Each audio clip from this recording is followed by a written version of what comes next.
I'm here today. Welcome to this live video series with Nedra Tawwab. My name is Alicia Munoz. I'm a senior writer at Psychotherapy Networker. Nedra is a relationship and boundary expert. She's the best-selling author of the book Set Boundaries, Find Peace. She's also an Instagram influencer, and her new book, Drama Free, A Guide to Managing Unhealthy Family Relationships, is set to release very soon, if it hasn't already. Has that released yet, Nedra? No, it's out on February 28th. Okay, wow, very soon. And if you're listening, feel free to leave us a comment, let us know where you're joining from.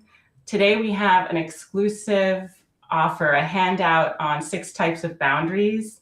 And we're also letting people visit the link and get a free PDF download of Nedra's article from our latest issue of Psychotherapy Networker magazine. So just visit the link on the screen or scan the QR code if you're interested in getting those things. So I'm going to hand the mic over to you, Nedra, and just start us off with a question about boundaries. Why do you think that boundaries are so challenging for us as human beings? It's tough having difficult conversations. And when we have to have those conversations with the people we love, the people we work with our children, even sometimes with strangers, it can be debilitating to think someone might be upset at us. We might offend someone, they might be hurt, or we may not say that thing exactly how we intended to say it. So boundaries are scary, but I would say that they are also a saving grace. I think about the times that I've been overwhelmed, or the times that I've said yes too much, or the times that, I've really been bothered by something. And the thing that will really free me in that situation is for me to have healthier boundaries. That's really interesting. I am hearing that on the one hand, you're saying they're really scary for people, and on the other hand, they're a saving grace. And, it's almost like there's a very fine line that we walk when we set boundaries or try to set boundaries, in the sense that, there's something that we're risking, and there's also something that we stand to gain. And Mhm. does that resonate for you? Is there something that we risk when we set boundaries with somebody who isn't maybe used to us setting one, or saying, no, I don't want to go to that event with you, or you need to arrive on time and you didn't? Yeah, boundaries can be life changing in a relationship. Sometimes when we set boundaries with certain people, they'll stop talking to us for a few days. They'll start acting passive aggressively. They will start showing favoritism towards another person. They'll, maybe cut us off. I've certainly set boundaries and it hasn't always gone well, but I would say the majority of the time where a boundary has been set, it's been fine. There are those times when we set the boundary and we're like, oh my gosh, that was not good. But it's really it's not about our boundaries. Sometimes it's about the person's unwillingness to meet our boundaries. Mm-hmm. I get that. And also, from what you're saying, I'm sort of hearing, and this has been my experience as well, that often it's not the actual setting of the boundary that's so risky or dangerous. It's my own fear. So it's my own resistance. It's my own, overthinking about what will happen, what will they say, how will they react, will they stop liking me, will I continue to fit in with this person or this group of people. So, it sounds like part of setting boundaries is really about managing our own anxieties about speaking up for our own needs. Is that? Absolutely. It's managing our part of what we can control, and that is talking ourselves through the process.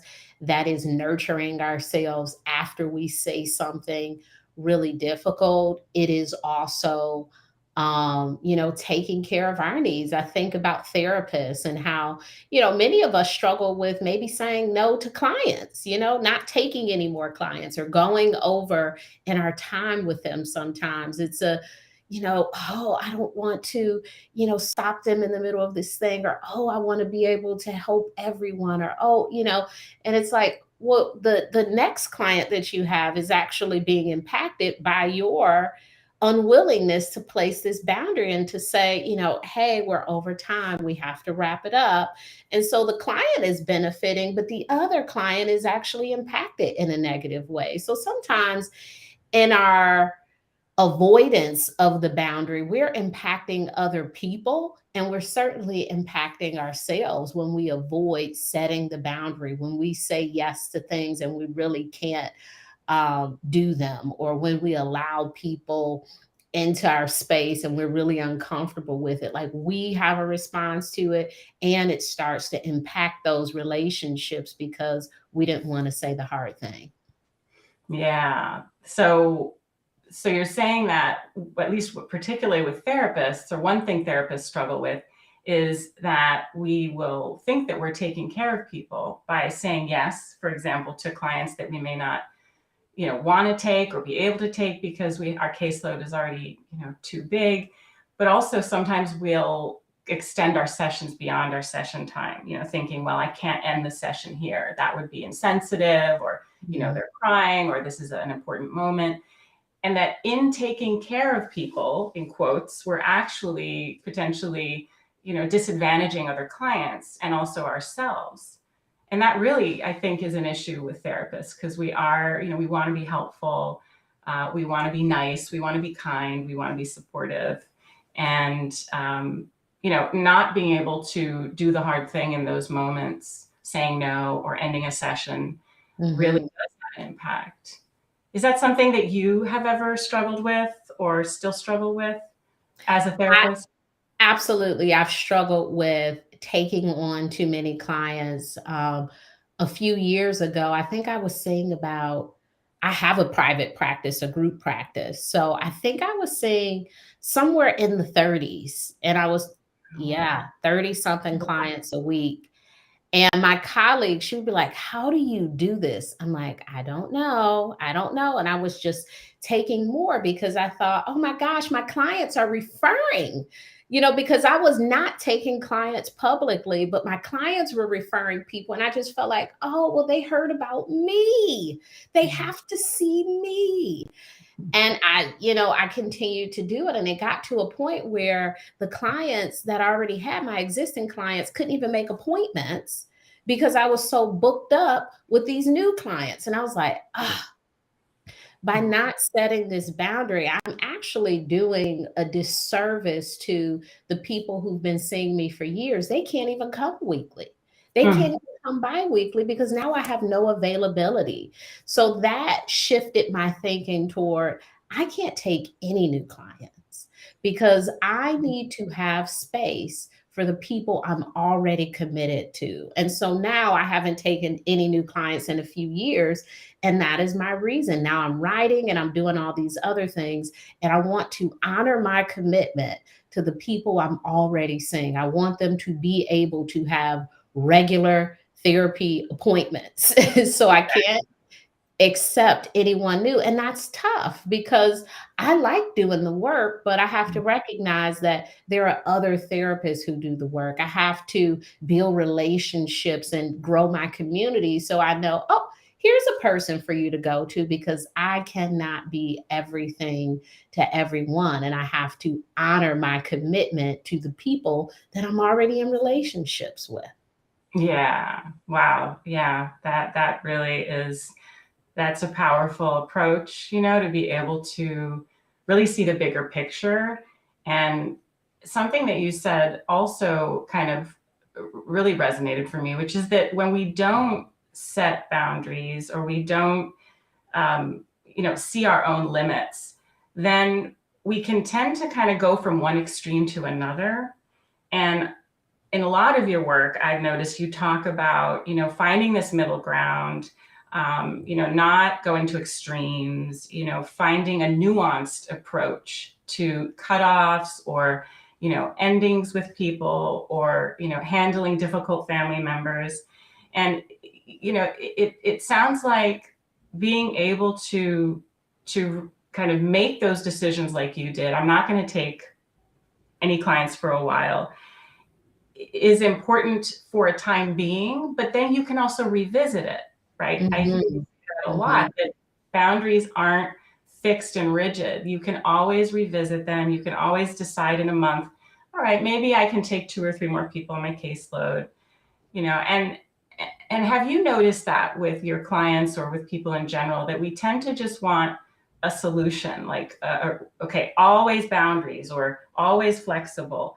But really, what we need to learn is to be flexible with our boundaries. Flexible thinking is helpful in so many ways. I think of being a therapist as being a jack of all trades, because you learn so much about dieting, accounting, real estate, like all of these things. I'm like, my interest is everything. I think I know how to knit because I've heard people talk about it enough, right? And so you develop all of this insight on different things. And I forgot where I was going with this. Gosh, what did you say? Where was I Well, going? flexible thinking and Flexible thinking. Yes, yes. So in being flexible, sometimes we have to think about, I am not just one thing. I am multiple things. This situation is not one thing. It's helpful to be flexible in many areas as we are listening to people talk about certain things. I think about diet sometimes, and I've noticed when people are really rigid, it doesn't work yeah. because it's not flexible enough. You can't, if you love pasta, to create a life where you never have it again, few people can do it. I'm not saying it can't be done, but few people can do it. And so it's one of those things, like, how do you build this into your life in a way where maybe it's not an everyday thing? Right. How do you become more flexible with your pasta eating? Not every day, but maybe some days. And I think of that with boundaries. I think of that with many of the things that we learn about people. It's wonderful to do it this one way, but do we need to do it this way all the time, every time? Does the rule need to apply to everyone? I have a rule of no shoes in my house. I don't have to tell everyone that. Right. Some people come in your house and they just take their shoes off. There are others, I'm like, hey, can you remove your shoes? So it's when we have parties, I let people wear shoes in the house because I don't want to be like, take your shoes off, take your shoes off. I'm like, I am committed to washing my floors when you leave. I will sweep and I will mop when you leave. But if you're coming for a little private visit, please take your shoes off. So it's flexible. It's not always every time, because there are situations that might demand that we do this thing, and there are other things where we can really open up the world of possibility when we think about a plethora of options. And so often we get focused on the one thing, and it disrupts our ability to have a fuller life. Yes, very true. And that reminds me of, in our interview, we asked you, what you think the field of psychotherapy needs to focus on, what therapists need to focus on to really better support their clients. And you said that you think that we really need to help people handle discomfort, learn to handle discomfort. And for me, what you're saying about flexibility connects with that, because I think that having kind of black and white thinking, or like rigid points of view, or thinking there's a right and a wrong way to do things, you never wear shoes in the house, or you always, wear shoes in the house, it really can temporarily reduce your anxiety, but it can affect your relationships, Mhm. because if you're not able to tolerate, as you do, some discomfort when people are, at a party in your house or hanging out and they've got their shoes on, then you start to kind of disconnect or become rigid. Mhm. So from your perspective, why do you think it is that as therapists, one of our main jobs is really helping people learn to tolerate discomfort more. On Instagram today, I put a post in my story that said, let people be sad, let people be angry, let people grieve, let people feel whatever they need to. It's not even, or it's not only our inability to process or sit with our own emotions, we can't even watch other people do it. It's like you're crying, stop, get some tissue, clean it up, and really it's unhelpful in both ways. It's a reflection of what we are unwilling to do in our own lives. A person who is saying, okay, you need to stop crying, they are talking about themselves. That's how they speak to themselves. And it's our job to sometimes let people know, oh, this is how they speak to themselves. Please let me be sad. Please let me be angry. This was a terrible day for me, and I want to go out mad. Like, I just want to be mad about this. That discomfort of just feeling. I am constantly shocked at how quickly we try to move to forgiveness.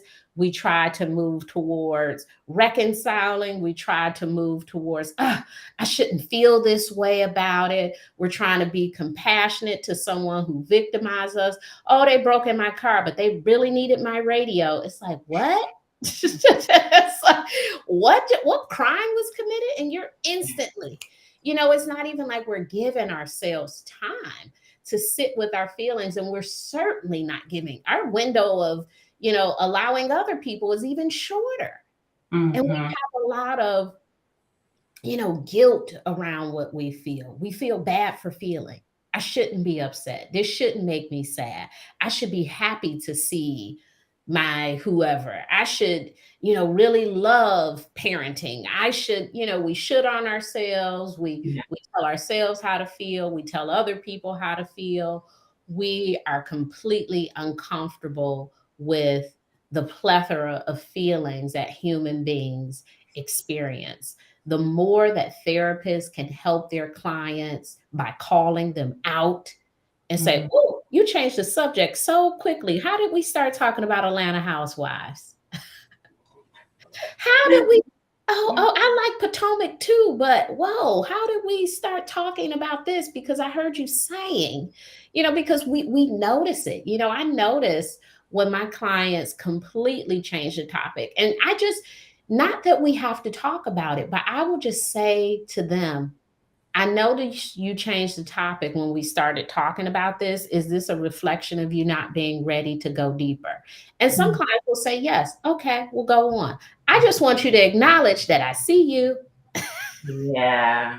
I see what you're doing. And it's okay. Now we can go back and we can talk about all of the great shows on Apple TV. But I just want you to notice that you're not hiding that from me. But in normal conversation, people are able to do that. And, no one notices, your hand gesture when you're uncomfortable talking about something, or no one really calls you out on, oh gosh, your mood just shifted when you brought up this person.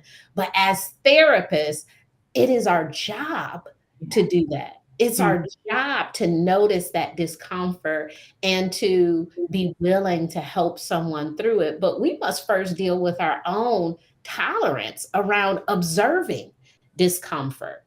I've had clients who have grieved the loss of parents and these sort of things. And the whole session is them crying and me just sitting there. And, I had one client, she said, every week you just let me come here and cry. And I'm like, that's what you need to do. I said, you cry this much outside of this space? I try not to. I want you to try to when you come here. I don't mind staring at your forehead. It's lovely. Yeah. For those of you who are just joining us here today, we are talking with Nedra Tawwab about boundaries. If you'd like an exclusive handout on 6 types of boundaries, if you'd like to read her article in the latest issue of Psychotherapy Networker, she's also on our cover. Feel free to visit the link on the screen or scan the QR code. Nedra, your new book, it doesn't have boundaries in the title. It has drama in the title. And it promises to be a really amazing book that is going to help a lot of people. And I'm wondering, how do you define drama? So what is drama in family relationships? And also, how does it harm relationships? I define drama as trauma, discomfort, frequent arguing, past, issues in the relation, current issues around lifestyle, political views, so many different things. Drama is chaos. Often when therapists think of chaos, we think of trauma, but chaos can also be a parent who refuses to allow you to be an adult and who is over involved in your life. That's also chaos. So there are many ways that drama shows up in the treatment space. Yeah, it sounds like another one of those kind of core issues that you have a knack for honing in on, like boundaries, where it's kind of insidious. It's threaded through a lot of different relationships. And, so with drama and family relationships, is that the kind of thing how will people benefit from your book? Are they going to help? Is it going to help them to see patterns in their family relationships and the ways that they're contributing to those? Absolutely. I love talking to my clients right after they had that holiday with family, because in my head I'm like, I know what your mama did, so I'm just here to listen. So it's like, how was Thanksgiving? It's like, oh, your mother was being your mother. Oh, your sister, she was your sister again. She did the same stuff. And clients are like shocked, or they're processing it, or they're trying to change the person. And so our job is to move them towards acceptance. What can you do differently, perhaps the next holiday? What do you want to do differently in terms of how you respond? Is there a different way you can, maybe reframe this behavior? Is this a behavior that's safe for you? I think with client work, there's so much repetitive nature in our relationships, and therapists see how the relationship with the family bleeds into the relationship with a partner or with friends. It is this pattern that never stops until we acknowledge it and we start to address it. So the book certainly highlights, this is potentially what the issue is. This is how it's bleeding into, your relationships with other people, your work life, your lifestyle, your mental health sometimes. And here are some ideas around how to change you. It's not about changing your family. None of the book is about, okay, we're going to take your mom and we're going to do this to her. No, here's a conversation you might want to have. Here are things that, you might want to think about when they come visit, but it's certainly not, I'm here to help you change other people. It is, I am here to help you change the way you function in your unhealthy family relationships. Beautiful. So again, you're sort of helping people to empower themselves by taking accountability for the things that they do have control over, rather than kind of spinning their wheels trying to change things that they really don't have control over, which is, other people in their life. Absolutely. So as we wrap up today, just wondering if you have anything to say, or any advice or words of encouragement to people who are kind of just starting to look at the function of boundaries in their life, and setting boundaries with people who often break down their boundaries.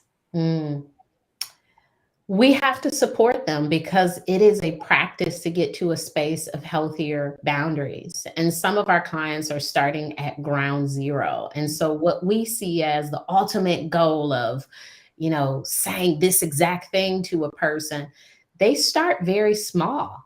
And it might be them being able to advocate with a stranger and then advocating, in this bigger relationship. But we have to be patient in the process as well. And I know sometimes we get burnt out because our clients aren't changing fast enough or in the way that we hope that they would by this time. And so we have to think about the actual person in front of us. And perhaps a huge part of their work is just being with us.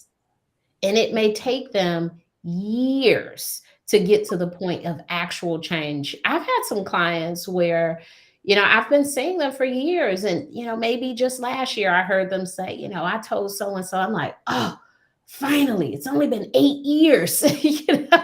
So, clients will apologize. Oh, I'm so tired of, talking about this issue. And I'm like, I'm here to listen. Now, if you was my friend, I don't want to listen to it this many times. But since you're my client, I have a little room in my heart for you.